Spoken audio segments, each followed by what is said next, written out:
Sophia with Seminole Sitters, and today I'm going to be showing you how to make Play-Doh from all the ingredients that you probably already have in your pantry at home. First, I'm going to start out by pouring 1 cup of water into a large mixing bowl. Then I went ahead and added 4 cups of flour. Next, I'm going to add a cup and a half of salt into my mixing bowl.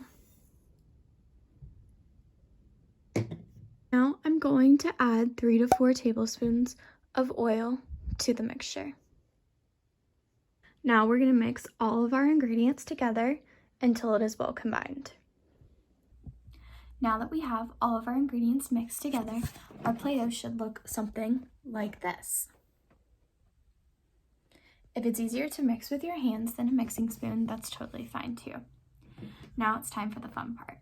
We are going to take some food coloring to make our Play-Doh whatever color we choose. I chose yellow.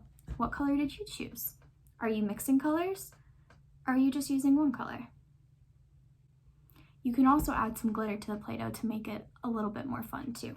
But today I'm just going to add in this yellow food coloring. I'm going to add in a few drops to my bowl.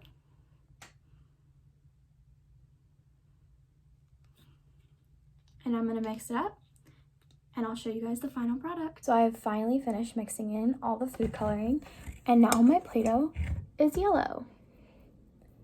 It's super squishy and really easy to mold into anything I'd like. You can play with it now, or you can save it for later in a Ziploc baggie and play with it another time. Hope you guys have enjoyed making Play-Doh at home with me. Bye!